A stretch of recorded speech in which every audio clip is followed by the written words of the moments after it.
그 서울대 작곡가 그 민은기 교수의 그 베토벤에 관한 이제 글을 보게 되면 그 1812년부터 한 10여 년 동안 베토벤의 침체 시기로 봅니다. 그래서 이 시기에는 사람들이 그 베토벤을 좀 가까이 하기가 너무 꺼릴 정도까지 이 베토벤이 심각하게 이제 망가졌거든요. 그래서 평상시에 뭐 겉옷이나 셔츠를 입지도 않고 너무나 늘 더러운 상태였고요. 그 식당에 가게 되면 사람들을 피해서 혼자 앉고 또 동생 이름으로 외상을 달아놓고요. 너무 무기력증 때문에 자살 충동을 느끼고요. 그 전까지는 굉장히 활발한 작곡 활동을 했는데 이 시기에는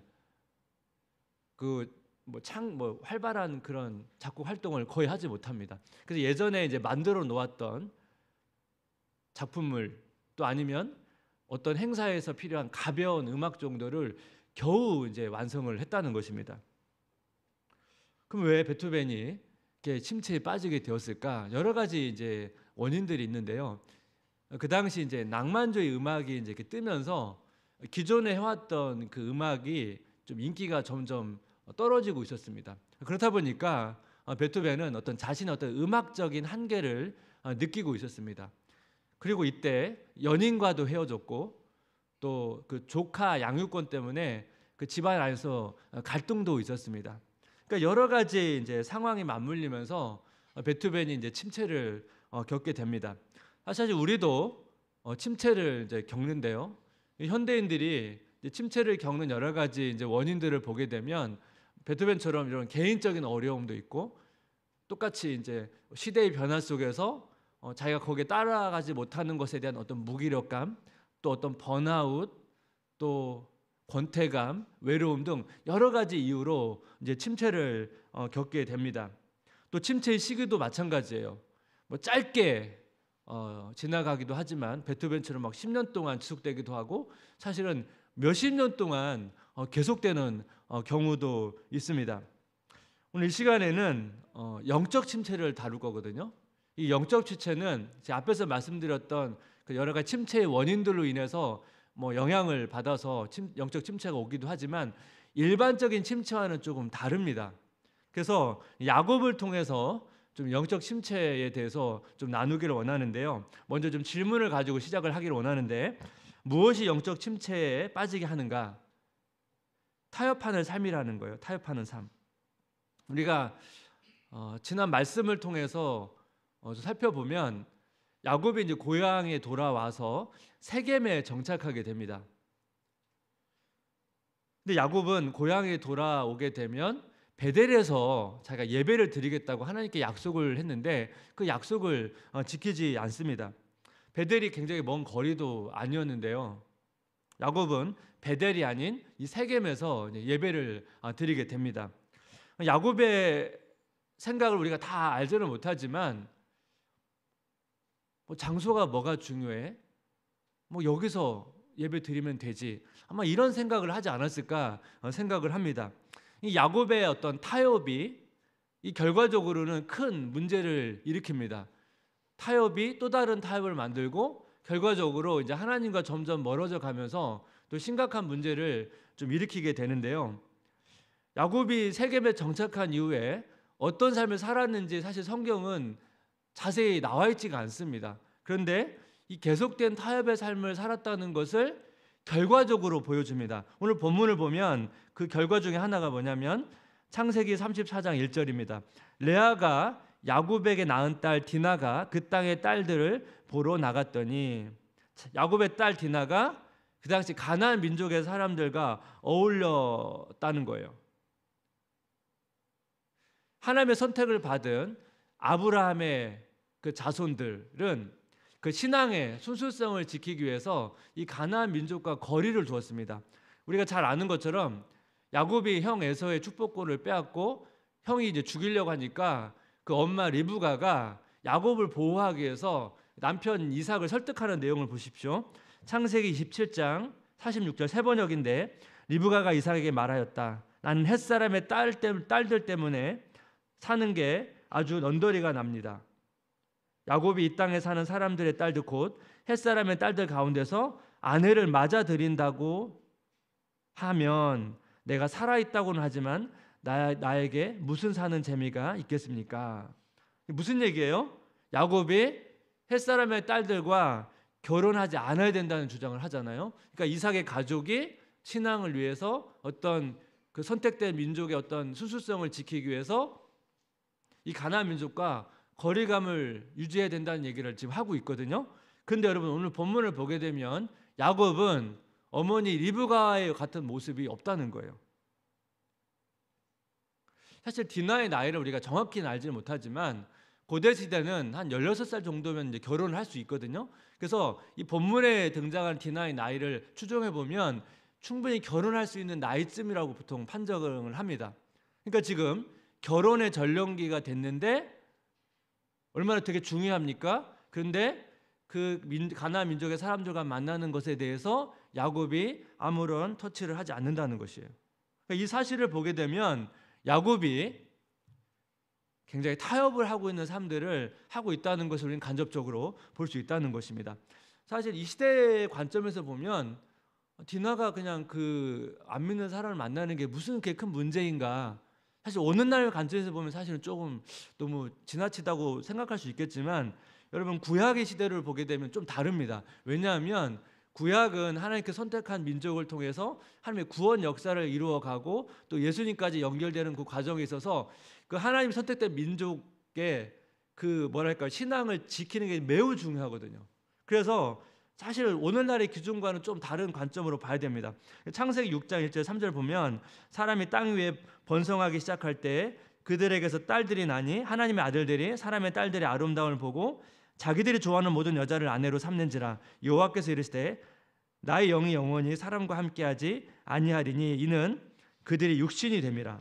그러나 그들의 날은 120년이 되리라 하시니라. 여러분 하나님의 아들들과 사람의 딸들이 결혼했다는 거예요. 결과적으로 뭡니까?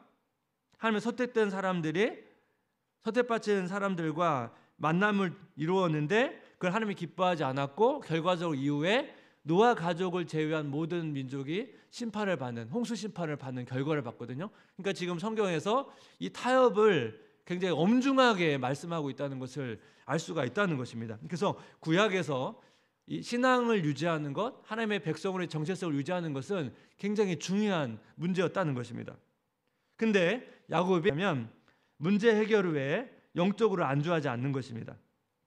야곱이 이제 고향에 돌아오는 과정에서 가장 큰 고민은 형 에서와의 갈등을 해결하는 거였는데 이 과정에서 하나님의 놀라운 은혜를 경험하죠. 그래서 이 문제를 해결합니다. 극적으로 만나서 화해를 했습니다. 어떻게 보면 야곱이 가지고 있던 가장 큰 고민이 해결이 됐거든요. 그러다 보니까 어떻게 돼요? 모든 고민이 다 사라진 거예요. 사실 우리가 제일 바라는 거 아니겠습니까? 우리 삶에서 우리가 고민할 게 없다. 우리가 얼마나 바라는 것입니까? 근데 문제는 뭐냐면 이 고민이 사라지고 여러 가지 문제들이 다 사라졌는데 영적으로 안주해 버렸다는 거예요. 우리가 여러분 잘 아는 것처럼 야복강 강가에서 하나님이 씨름했을 때 야곱은 절박했거든요. 하나님께 복을 주지 않으면 당신을 보내지 않겠습니다. 야곱은 굉장히 절박했거든요. 근데 야곱의 그런 절박함이 오늘 본문에 보게 되면 하나도 나타나지 않는다는 거예요. 왜 절박함이 없어졌습니까? 문제가 다 해결됐거든요. 그래서 문제가 해결됐다 할지라도 신앙적으로 안주하지 않아야 된다는 거예요. 왜 절박함이 없는지를 오늘 본문을 보면 굉장히 적나라하게 묘사하는데 그 디나가 그 세겜의 아들과 어울리다가 강간을 당하거든요. 이거를 소식을 들었을 때 야곱의 반응과 아들들의 반응을 비교해 보겠습니다. 창세기 34장 5절 7절 한번 같이 읽어볼까요? 야곱이 그 딸 디나를 그가 더럽혔다함을 들었으나 자기의 아들들이 들에서 목축함으로 그들이 돌아오기까지 잠잠하였고 야곱의 아들들은 들에서 이를 듣고 돌아와서 그들 모두가 근심하고 심히 노하였으니 이는 세겜이 야곱의 딸을 강간하여 이스라엘에게 부끄러운 일 곧 행하지 못할 일을 행하였음이더라. 여기 보게 되면 야곱과 아들들의 반응인데 야곱은 뭐라고 말합니까? 잠잠했다는 거예요. 소극적이고 자기 딸의 아픈 그 사건을 굉장히 고통스러워하는 그런 내용들이 잘 나타나지 않습니다. 근데 야곱의 아들들은 근심하고 분노했다고 얘기합니다. 그러니까 반응을 비교해 보면 아들들의 반응이 더 정상적으로 보이거든요. 근데 이후의 스토리를 쭉 보게 되면 이 아들들도 정상이 아닙니다. 왜냐하면 이 야곱의 아들들은 지금 굉장히 분노가 차올랐거든요. 이 분노를 해소하기 위해서 어떻게 가냐면 세겜 사람들한테 가가지고 할례를 행하면 결혼을 허락해 주겠다고 이런 얘기를 합니다. 일종의 거짓말이죠. 여러분, 할례는 결혼식을 위해서 하는 게 아니거든요. 하나님을 믿고 하나님의 자녀가 되었을 때 그 증표로 하는 게 할례인데 지금 뭐예요? 하나님 그 야곱의 아들들은 어떻게 해요? 세겜 사람들이 믿지도 않았는데 결혼이라고 하는 그 얘기를 하면서 할례를 행하겠다고 말할 뿐만 아니라 결과적으로 뭡니까? 자기 복수를 위해서 할례를 지금 이용하고 있다는 것입니다. 그러니까 이 야곱의 아들들이 이 하나님의 명령에 대해서 얼마나 가볍게 여기고 있는지를 알 수가 있다는 것입니다. 그럼 왜 이런 일들이 이 야곱의 가정에 일어났을까? 야곱이 침체되었을 때 야곱의 아들들도 침체되었다는 거예요. 그런데 왜 야곱은 이 디나의 사건에 대해서 왜 이렇게 소극적이고 왜 이렇게 이해할 수 없는 반응을 했을까? 창세기 34장 1절을 보니까 레아가 야곱에게 낳은 딸 디나가 그 땅의 딸들을 보러 나갔더니, 여러분 아는 것처럼 야곱이 레아와 라헬 중에 라헬을 좋아했거든요. 라헬을 편애했습니다. 그 레아의 같은 경우에는 사실은 인간적으로 그렇게 좋아하진 않았거든요. 근데 디나가 누구의 딸이라고요? 레아의 딸이라는 거예요. 이 얘기를 왜 굳이 언급을 할까요? 디나의 야곱에 대한 반응에 대한 설명인 거예요. 여러분, 야곱은 계속 하나님의 은혜를 받았어도 편의 문제가 해결되지 않았다는 것을 이 앞에서 여러 차례 우리가 봤거든요. 지금 본문에서도 해결되지 못했다는 것을 알 수가 있습니다. 그리고 이후에 야곱은 라헬의 자녀 요셉을 또 편애해서 결과적으로 그것 때문에 요셉이 노예로 팔려가거든요.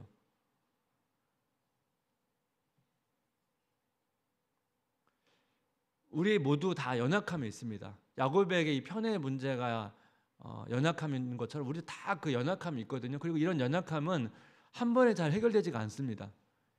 그런데 은혜가 충만할 경우에는 이 연약함이 은혜 안에서 묻혀버리거든요. 그래서 우리가 연약하지만 은혜가 충만할 때는 은혜가 덮어버리기 때문에 그 연약함에 그렇게 크게 영향을 미치지 못하는데요. 은혜가 없어져 버리면, 사라져 버리면 이 연약함이 우리 삶에 강력하게 역사를 한다는 거예요. 삶에 영향력을 미친다는 것입니다. 그래서 사실은 편애도 문제지만 야곱이 뭐예요? 그 편애의 문제를 극복할 정도로 은혜를 누리지 못하고 있다는 것이 더 큰 문제라는 것입니다. 여러분, 시편 1편을 보게 되면 복 있는 사람에 대한 특징을 말할 때 전에도 한번 제가 말씀을 드렸는데 시편 1편 1절 복 있는 사람은 악인들의 꾀를 따르지 아니하며 죄인들의 길에 서지 아니하며 오만한 자들의 자리에 앉지 아니하고, 여기 보게 되면 동사가 따르다, 서다, 앉다입니다. 이 동사가 점점점 이제 강화되는데 어떻게 강화됩니까? 움직이다가 섰다가 앉아버리거든요. 뭐냐면 점점점 뭐예요? 죄와 타협하고 있다는 거예요. 앉았다는 것은 친구가 됐다는 거예요. 그것이 영적 침체를 가진 사람들의 특징이에요. 근데 복 있는 사람은 어떻게 해요? 안주하지 않는다는 거예요. 복 있는 사람도 죄에 넘어집니다. 하지만 죄에 저항하면서 다시 일어서거든요. 하지만 영적 침체에 빠진 사람은 점점 어떻게 해요? 안주하여서 결국 죄와 친구가 되어서 거기서 잘 벗어나지 못한다는 겁니다. 그것이 특징이에요. 영적 침체는 잘 모릅니다. 영적 침체는 서서히 진행되기 때문에 내가 영적 침체에 빠지고 있다는 것을 서서히 느끼는 게 아니고요. 거의 앉았을 때, 주저앉았을 때 자각을 하거든요. 그래서 영적 침체가 무서운 거예요. 왜냐하면 그걸 자각을 잘 못하기 때문에. 그래서 어떻게 해야 된다고요? 침체가 되기 전에 우리가 신앙을 자꾸 안주하는 게 아니고 계속적으로 어떻게 해요? 죄와 싸우고 그리고 안주하지 않기 위해서 애를 써야 된다는 것입니다. 그것이 영적 침체에 빠지지 않는 방법이라는 것입니다. 영적 침체에 빠지지 않으면 두 번째는 뭐예요? 과거의 영적 체험이 오늘의 신앙을 보증하지 않음을 기억하는 것입니다. 야곱의 신앙을 보게 되면 특징이 뭐냐면 하나님이 야곱에게 나타나서 꽤 많은 체험을 많이 주세요. 형으로부터 도망갈 때 베델에서 천사들이 오락내락하는 걸 봅니다. 약속을 주세요. 나중에 이제 고향 땅에 돌아왔을 때 하나님의 천사가 입구를 지킵니다. 야복강 강가에서 하나님의 씨름을 걸고 어떻게 돼요? 거기서 야곱의 이름이 바뀌는, 야곱에서 이스라엘로 바뀌는 은혜를 경험하거든요. 그게 창세기 32장 27절 28절인데 그 사람이 그에게 이르되 내 이름이 무엇이냐? 그가 이르되 야곱이니이다. 그가 이르되 내 이름을 다시는 야곱이라 부를 것이 아니오 이스라엘이라 부를 것이니 이는 내가 하나님과 및 사람들과 겨루어 이겼음이니라. 여기서 보게 되면 너는 다시는 야곱이라 부를 것이 아니오라고 했거든요. 근데 오늘 본문을 보게 되면 이스라엘이 등장하지 않고 야곱이라고 등장하거든요. 왜 다시 야곱으로 불립니까? 야곱은 지금 어떻게 해요? 약복강 강가 이전으로 좀 돌아갔다는 거예요. 옛날 하나님을 깊이 있게 만났던 그 이전의 삶으로 돌아갔다는 것입니다. 그러니까 오늘 본문을 보게 되면 정말 야곱이 약복강 강가에서 하나님을 깊이 만났던 사람인가 물음표가 칠 정도로 그런 이상한 반응들이 나오거든요. 어떻게 이렇게 체험을 많이 했는데 이런 삶을 살 수 있을까? 그럴 수 있다는 거예요. 여러분 신앙적인 체험이라는 게 그렇습니다. 원래 신앙 체험이라는 건 되게 좋은 거거든요. 그래서 여러분 주로 좀 하나님의 믿음이 연약하거나 또 그런 분들이 신앙적인 체험을 통해서 하나님은 살아계시다 그런 고백도 하고요. 또 우리가 신앙생활 하다 보면 주로 지식으로 많이 알다 보는데 이 지식이 체험을 통해서 어떻게 돼요? 살아있는 지식으로 바뀌거든요. 그래서 체험이라는 것 자체가 나쁜 게 아니에요. 그런데 어떤 이제 문제점들이 있냐면 신앙 체험을 많이 하다 보면 굉장히 좀 조심해야 될 게 뭐가 있냐면 신앙 체험을 많이 하다 보면 자신의 신앙이 굉장히 특별하고 꽤 괜찮은 것으로 착각하기 쉽다는 거예요. 그래서 더 영적 침체를 잘 모를 수 있습니다. 왜냐하면 자기는 꽤 많은 경지에 올랐다고 생각하다 보니까 보통 그렇게 많이 얘기를 해요. 체험 있는 분들이 좀 다른 사람과 없는 체험들을 하다 보니까 그것이 뭔가 자기가 굉장히 영적인 수준이 높다는 생각을 무의식적으로 하다 보니까 자기가 당연히 그런 침체에 빠진다는 생각을 안 하거든요. 사실 신앙의 성숙이라는 것은 인격적인 요소가 강하기 때문에 한번 체험한다고 갑자기 우리 인격이 확 성숙하는 건 아니거든요. 그러니까 체험과 성숙은 좀 다른 면인데 같이 간다고 생각하다 보니까 그런 부분에서 야곱이 이건 저 개인적인 묵상이지만 야곱은 본인이 그렇게 생각하지 않았을까 생각을 합니다. 종종 굉장히 존경받고 체험도 많이 하고 굉장히 참 훌륭하게 살았던 분들이 갑작스럽게 이제 신앙이 무너지는 경우들을 종종 우리가 보게 되는데요. 왜 그런 일이 일어날까? 제가 앞에서 말씀드렸죠. 그분의 간증을 들어보면 막 놀라운 체험도 많이 겪고 막 기도 응답도 많이 받고 사실 보면 보통 신앙인들이 겪는 것과는 다른 그런 많은 은혜들을 많이 누리거든요. 근데 어떻게 그렇게 은혜를 누리고 그렇게 갑작스럽게 무너질 수 있습니까? 왜냐하면 제가 말씀을 드렸잖아요. 저는 그분의 과거의 체험이 막 거짓이라고 생각하지는 않거든요. 그런데 그런 체험을 많이 하게 되면 놓칠 수 있다는 거예요. 그것이 그 체험이 그 놀라운 기도 응답이 그것이 어떤 굉장히 높은 신앙의 경지에 도달했다는 것이 아닌데 마치 그것이 그런 것처럼 착각하기 쉽다는 것입니다. 야곱처럼 계속 은혜의 공급을 받지 못하면 다시 옛날로 돌아갈 수 있다는 것을 우리는 야곱의 삶을 통해서 알 수 있다는 거예요. 그래서 우리가 침체에 들어가기 전에 우리가 돌이켜야 돼요. 근데 제가 앞에서 말씀을 드렸잖아요. 침체는 잘 모른다고요. 제가 침체를 경험했던 적이 있었는데 저도 몰랐습니다. 그게 침체인 줄. 근데 침체를 겪으면 기본적으로 이렇게 영적인 즐거움이 사라집니다. 첫 번째 특징이. 그래서 분명 기도도 하고 묵상도 하는데 그런 하나님과의 교제의 즐거움이 좀 없어요. 그리고 기도할 때도 약간 공허하고 참 그런 경험들이 있거든요. 그러다 보니까 이게 즐겁지가 않은 거예요. 뭔가 기쁘고 이런 게 있어야 되잖아요.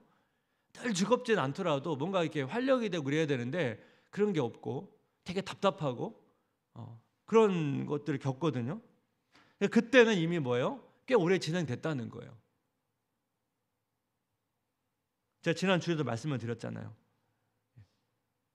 마음에 은혜의 숯불이 펴야 되는데 꺼지면 다시 불을 피우는 게 어렵다고.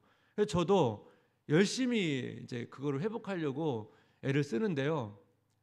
생각했던 것만큼 잘 회복이 안 됩니다. 특징이 그래요. 영적 침체는 생각했던 것만큼 내가 애를 써도 잘 회복이 잘 안 돼요. 그게 특징인데 제가 말씀을 하나 나누기를 원하는데 고린도서 6장 1절이죠. 이게 되게 중요한 말씀입니다. 한번 같이 읽겠습니다. 우리가 하나님과 함께 일하는 자로서 너희를 권하노니 하나님의 은혜를 헛되이 받지 말라.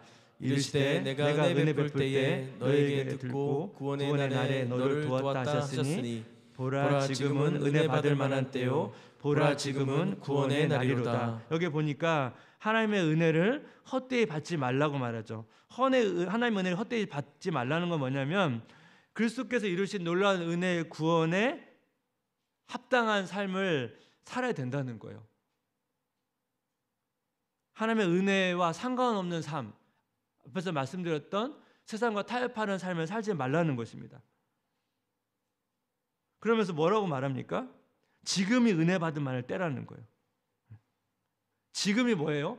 은혜의 현재성이에요. 나중에 은혜를 받을 거 이게 얘기하는 게 아니고 지금 은혜가 필요하다는 거예요. 지금 당장. 그리고 은혜는 누구에게나 열려 있는 것이고 그 은혜를 통해서 회복을 하라는 거죠. 그리고 회복해서 어떻게 해요? 은혜에 합당한 삶을 살라는 것입니다. 제가 그 은혜를 그 침체를 회복하는 과정에서 겪었던 건데요. 제가 뭘 경험했냐면 침체에 빠질 때 침체가 빠진지를 몰랐다고 했잖아요. 회복할 때도 마찬가지예요. 제가 앞에서 말씀드렸죠. 잘 회복이 안 된다고. 회복하는 과정도 계속 침체 속에 있는 것처럼 느껴지거든요. 그래서 제일 중요한 게 뭐냐면 느낌은 그래요. 느낌은 그렇지만 침체도 서서히 되는 것처럼 회복도 서서히 되는데 내가 회복되어 가고 있다는 걸 잘 느끼지 못하다 보니까 보통 침체할 때 어떤 실수를 많이 범하냐면 애를 써도 안 되니까 그냥 포기해버리거든요. 그러면 안 되고 내가 회복을 하려고 애를 쓰는데도 회복되지 않는 것 같다 할지라도 계속 해야 돼요. 왜냐하면 그 회복되는 과정인데 침체를 겪는 것과 회복되는 과정이 되게 비슷하게 나타나요. 어느 순간 회복이 되는데 그때까지 어떻게 해야 된다고요? 포기하지 않고 끝까지 가야 돼요. 지금 느낌은 회복이 안 되는 것 같지만 회복되고 있는 거예요.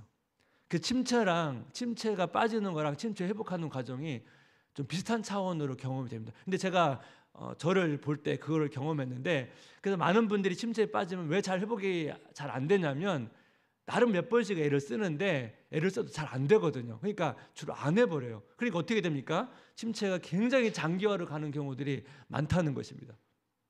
그래서 우리가 시간 좀 같이 기도할 때 오랜 시간 침체에 빠진 분들도 여러분 포기하지 마십시오. 잘 회복되는 것 같지 않더라도 회복되는 과정이 있기 때문에 포기하지 않아야 되고 또 우리가 지금 막 침체의 시기는 아니라 할지라도 오늘 무슨 말씀을 얘기합니까? 우리는 계속 현재적으로 은혜가 필요해요. 왜냐하면 은혜의 담비를 오늘 받았어요. 오늘 여러분 흡족한 은혜의 담비가 내려서 여러분 마음이 되게 촉촉해요. 근데 여러분 이 땅에 비 내리면 금방 말라버리거든요. 우리도 똑같아요.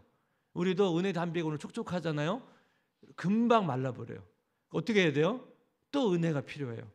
그러니까 어제의 충만함이 오늘의 충만함을 보증하지 못하거든요. 그러니까 우리는 그때마다. 그래서 은혜를 현재적으로 계속 공급받아야만 우리의 심령이 메말르지 않고 그냥 침체에 빠지지 않거든요. 오늘 이 시간 좀 같이 기도할 때 그런 은혜를 구하면 좋겠습니다. 그리고 성도님의 삶 가운데 이 영적 침체가 지속되는 게 아니고 이 은혜가 지속되는 삶이 되시기를 주님의 이름으로 기도하고 축복합니다.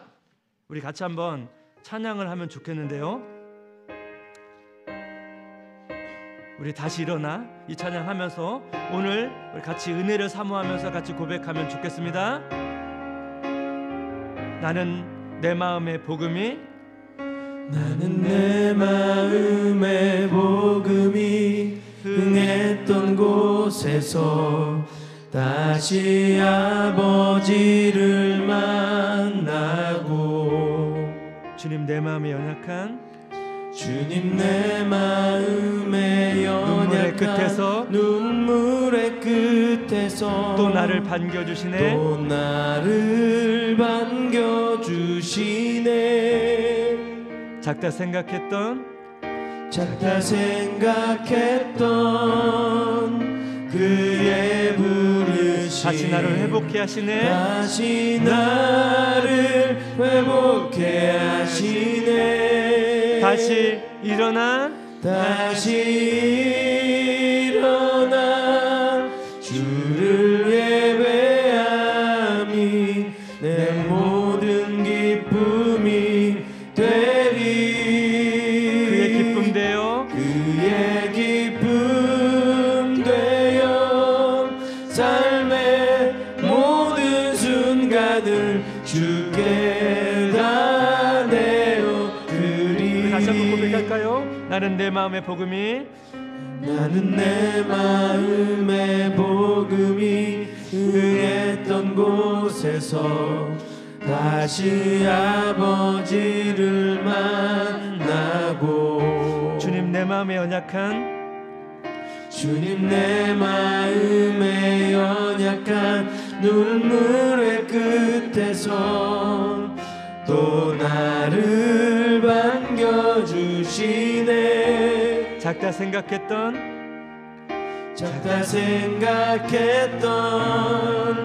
그의 부르심 다시 나를 회복해 하시네. 다시 일어나 주를 예배함이 내 모든 기쁨이 되리. 그의 기쁨 되어 삶의 모든 순간을 주께 다 내어드리리. 다시 일어나 주를 예배함이 내 모든 기쁨이 되리. 그의 기쁨 되어 삶의 모든 순간을 주께 다 내어드리리. 그가 구름으로 하늘을 덮으시며 땅을 위하여 비준비하시니. 우리 다시 한번 그가 구름으로 하늘을 덮으시며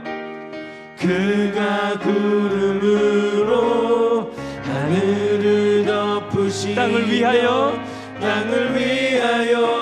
비준비하시니. 예루살렘아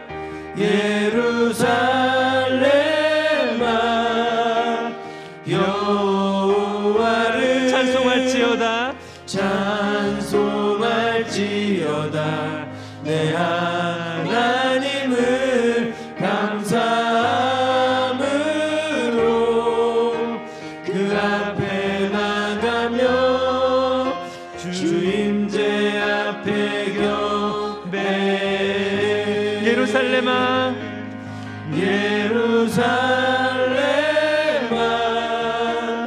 여호와를 찬송할지어다 내 하나님을